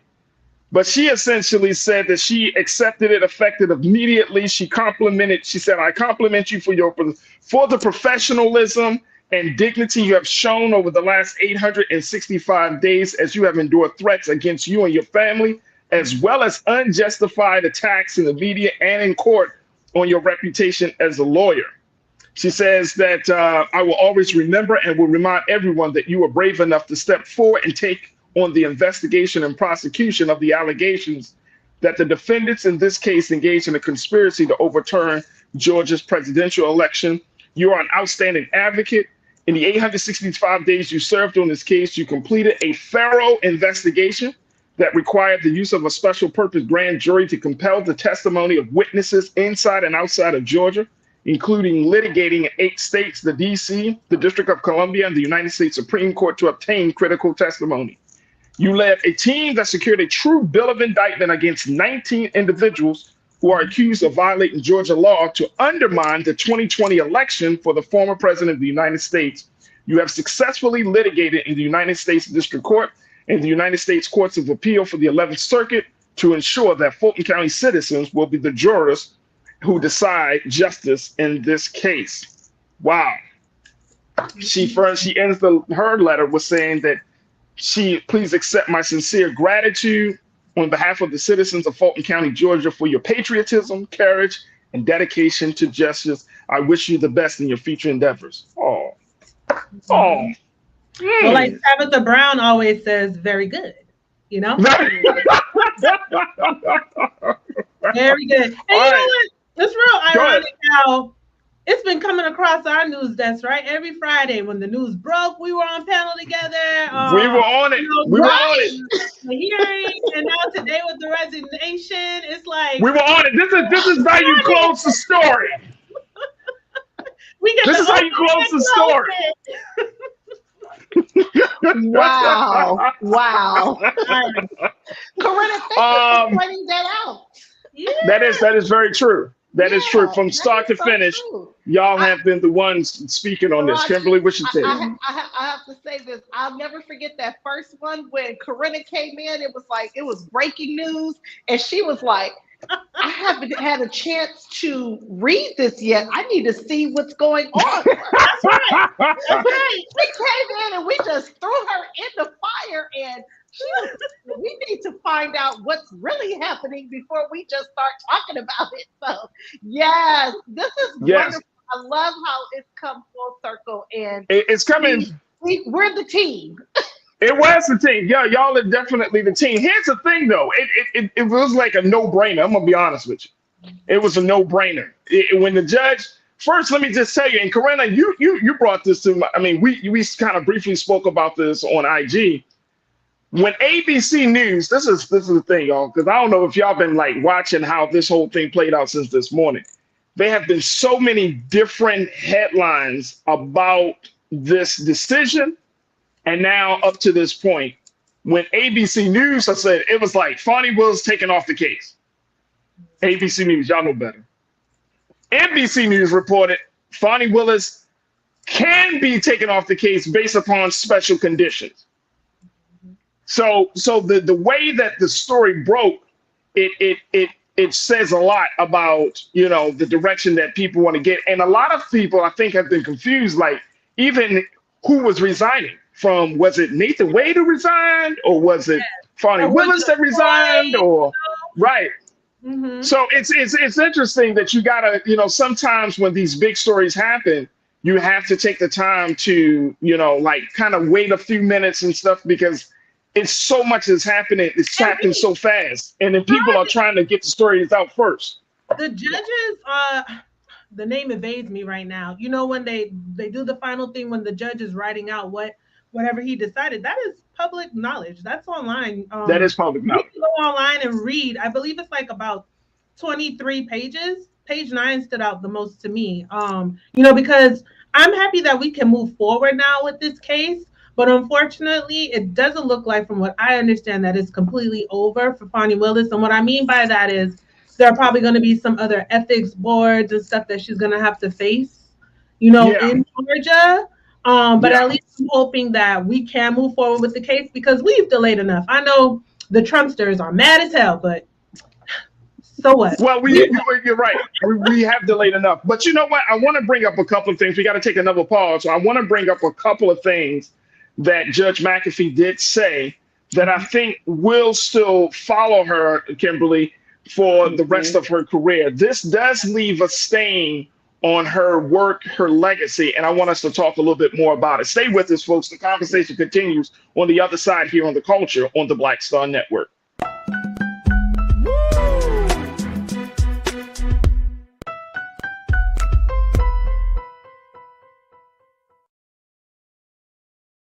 Pull up a chair, take your seat. The Black Tape with me, Dr. Greg Carr, here on the Black Star Network. Every week, we'll take a deeper dive into the world we're living in. Join the conversation only on the Black Star Network. Hi, I'm Dr. Jackie Hood Martin, and I have a question for you. Ever feel as if your life is teetering and the weight and pressure of the world is consistently on your shoulders? Well, let me tell you, living a balanced life isn't easy. Join me each Tuesday on Black Star Network for A Balanced Life with Dr. Jackie. We'll laugh together, cry together, pull ourselves together, and cheer each other on. So join me for new shows each Tuesday on Black Star Network, A Balanced Life with Dr. Jackie.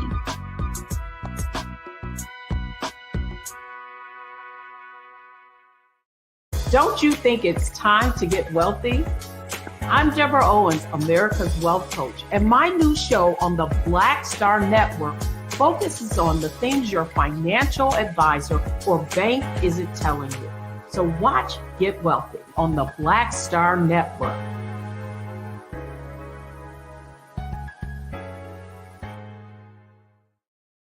When you talk about blackness and what happens in black culture, we're about covering these things that matter to us, speaking to our issues and concerns. This is a genuine people-powered movement. There's a lot of stuff that we're not getting. You get it, and you spread the word. We wish to plead our own cause.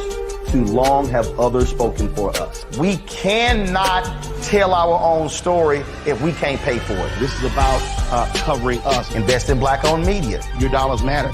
We don't have to keep asking them to cover our stuff. So please support us in what we do, folks. We want to hit 2,000 people, $50 this month, raise $100,000. We're behind 100,000, so we want to hit that. Y'all money makes this possible. Check some money orders. Go to P.O. Box 57196, Washington, D.C. 20037-0196. The Cash App is $RM Unfiltered. PayPal is R Martin Unfiltered. Venmo is RM Unfiltered. Zelle is Roland@RolandSMartin.com. Hatred on the streets, a horrific scene, a white nationalist rally that descended into deadly violence. White people are losing their damn minds. As an angry pro-Trump mob storms the U.S. Capitol, we've seen shooting. We're about to see the rise of what I call white minority resistance. We have seen white folks in this country who simply cannot tolerate black folks voting. I think what we're seeing is the inevitable result of violent denial. This is part of American history. Every time that people of color have made progress, whether real or symbolic, there has been what Carol Anderson at Emory University calls white rage as a backlash. This is the rise of the Proud Boys and the Boogaloo Boys. America, there's going to be more of this. Here's all the Proud Boys, guys. This country is getting increasingly racist in its behaviors and its attitudes because of the fear of white people. The fear that they're taking our jobs, they're taking our resources, they're taking our women. This is white fear.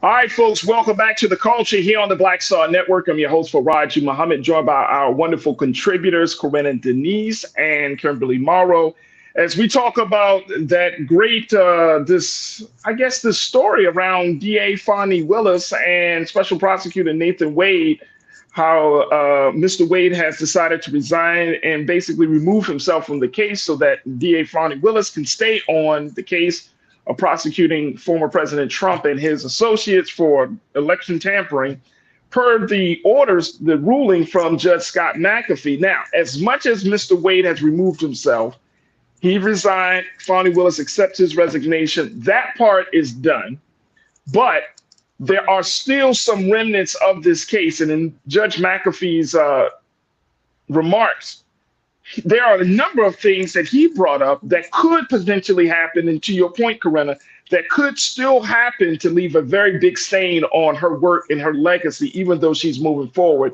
with prosecuting the case against Trump.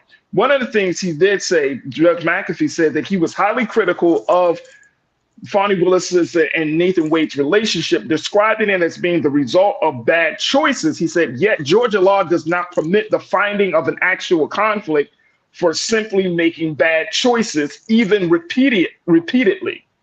So he said that making this point that by her making these bad choices, it's not enough to take her off the case, but it does leave a stain on her ability to her judgment. And so, Kimberly, when we're talking about the whole conversation about women in power, but especially Black women in power, do you think that is going to have carry any weight in that part of the conversation? Oh yeah, I'm pretty yes.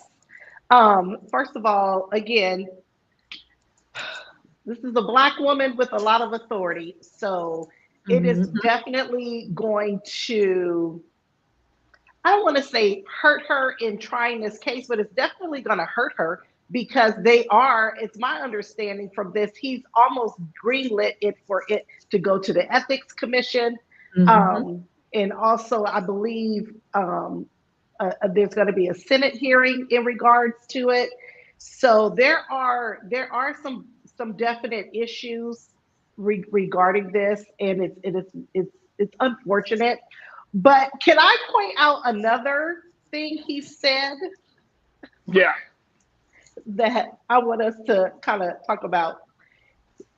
He said neither side was able to conclusively establish by a preponderance of the evidence when the relationship evolved into a romantic one, but an odor of mendacity remains. And this has been kind of hot on a lot of different talk shows. I've kind of like heard them mention it. But basically, for layman's terms, what he said was, this still stinks of lies. So that part right there, and the fact that is in that document, that doesn't play very well, because he's acknowledging they could not prove anything, but he's saying he still feels like there was some lying going on. That her and Nathan Wade may have been lying about the timeline of their relationship. Again, he doesn't specifically say their name, but right. You could tell that's who he's referring to, that he still believed that there was some lying going on. Yeah. So he's taking it. No, and I'm glad that you brought that up, because Corinna, that means that the cultural support that Fani Willis has received, right? When you're talking about when she had that fiery testimony, and let me just add to what you mentioned, Kimberly. Not only that it leaves open that door of whether the truth was actually told, even Scott McAfee said, "Hey, your testimony was unprofessional." He says it's unprofessional. So now you have those two big things that are like on your record, right? As a public servant, Corinna, you might be lying, and that you showed the world your attitude, and that's unprofessional. Is that going to hurt it down the road? I don't know. We don't know. I can't say. I mean, it definitely could. And let's just be clear here why it would honestly hurt her down the road. Not only is she a public servant, but she's Black and she's a woman. So let's just be very clear with that. And you know what? I just want to throw some food for thought in this. Speaking of servants, we got a former public servant running for re-election who got indictments up the yin yang, and it seemed like his record is just unscathed no matter what. He still has millions of supporters, and no matter how many stains are on his record, they still want him to be the one to lead them. So I guess when you have certain privilege and you're not melanated, even though you're a public servant and you commit these crimes or whatever the case may be, you're looked at a little bit differently. So that's my take. But to your point, yes, definitely, considering, And this could also look like, and I believe to your point, Kimberly, the judge mentioned something along the lines of, and I'm just paraphrasing that, I guess again, when the next election is like, the people could decide, if she's going to remain in her position. There you go. That's a great point. Right. But yeah, I just wanted to bring some attention to that, because it's unfortunate that, we always say we don't want to play the race card.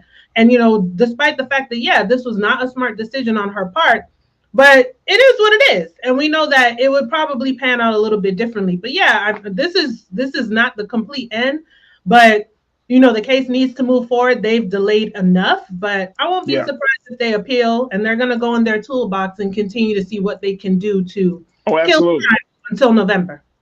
Here's another part of this process as we wrap this part of the conversation up. The judge, Scott McAfee, also warned of the potential for a future gag order against Fani Willis. He said this as a result of the speech that she made at the church in Atlanta in January about the case. And Scott McAfee, Judge McAfee, said that speech was legally improper. During the speech earlier this year, she defended Nathan Wade, suggested he was being targeted because he was a Black man. And so Judge McAfee said the comments were far enough removed from a jury trial that it would not establish a permanent taint of the jury pool, but the court cannot find that this speech crossed the line to the point where the defendants have been denied the opportunity for a fundamentally fair trial, or that it requires the district attorney's disqualification, but it was still legally improper. Providing this type of public comment creates dangerous waters for the district attorney to wade further into. So you see what I'm saying? Like she's still taking some hits, right? She kind of got she's taking some hits, right? And now I think ladies, as we close out, I think this would be a great what do they call it? Teaching moment, right? For us in terms of looking at how we are in public office, right? Because we can be like, go ahead, Fani, stay on the case. But this is about character. This is about choices. This is about people. And this is not about the law necessarily, but this is about a woman who made a decision and, did not fully think through the consequences of her actions, especially in light of this case, and how it still threw everything off. And so, it's a teachable moment, I think, Kimberly, that a lot of us can kind of learn from, because it's all well and good. You can come up on the stand and you can, show yourself and boom, boom, boom. But guess what? There are some consequences to your actions. And even in that simple moment, before this thing really took steam, she went to the church, gave about a 30-minute plus speech about her feeling the way she felt at the time. Now it may come back to bite her in the ass and be used against her. But what's the teachable moment? What's the lesson that we can learn from this? Ooh, well, first of all, there is definitely a teachable moment. Number one, so law students who are watching this, their law professors should definitely be pointing out to them, these are the things you do not want to do. If you are involved in something like this, you respond in writing to the appropriate places. So she had been served with the document. She should have responded in writing. Her response should not have been in church. And stay off the stand. She did not have to get on that stand. They were not going to call her. She should have stayed off that stand. You know what? She should have not spoke at all. That's what I said. She should have stayed off the stand. And I'm saying even at the church. At that church. That's what I said. She absolutely. Yeah. She shouldn't have spoken at all, unfortunately. To the document in writing. She should not have responded in that church public forum.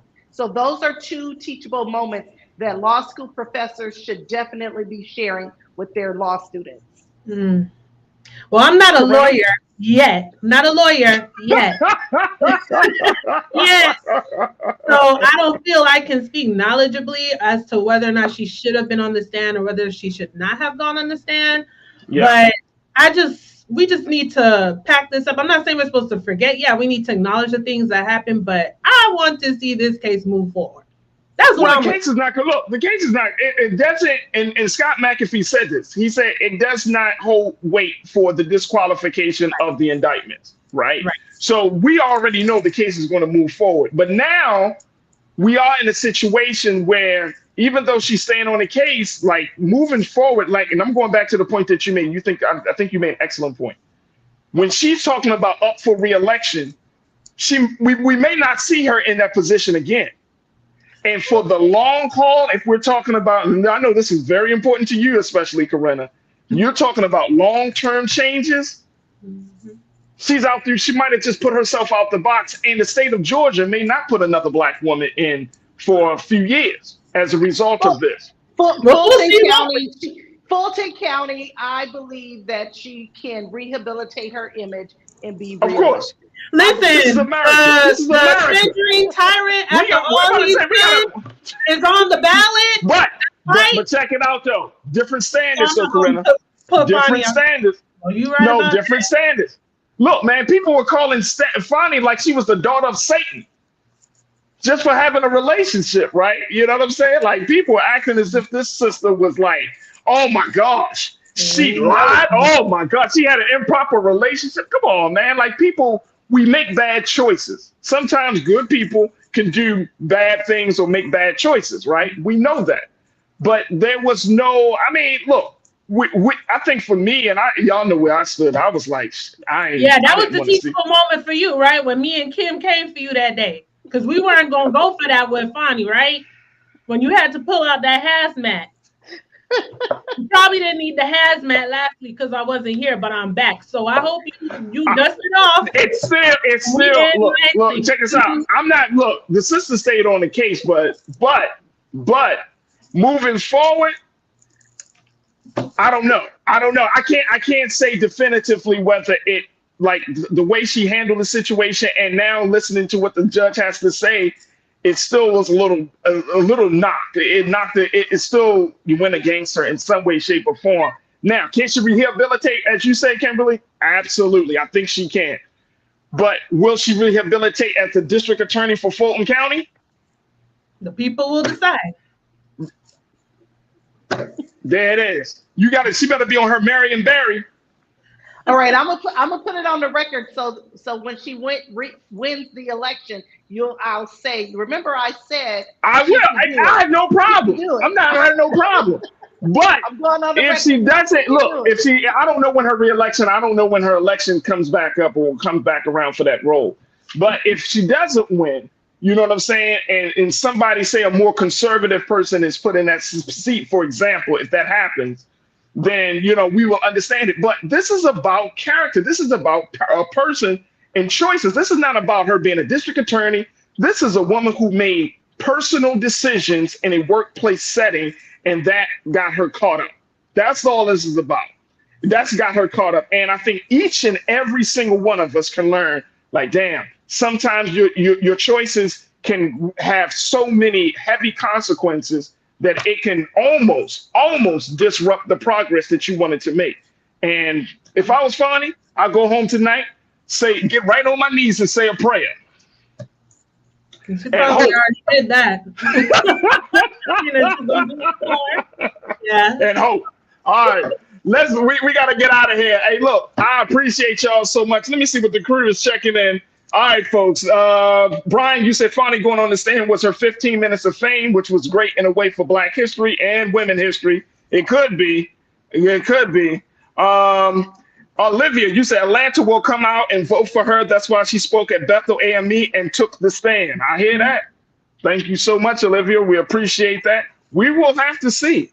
And you are not a victim. You said she has lost all credibility. Ouch.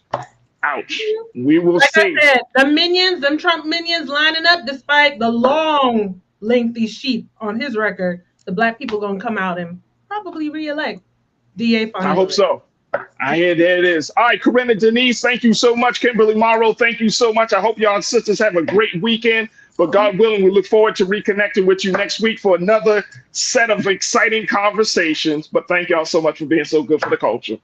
Thank you. Have a good weekend. Absolutely.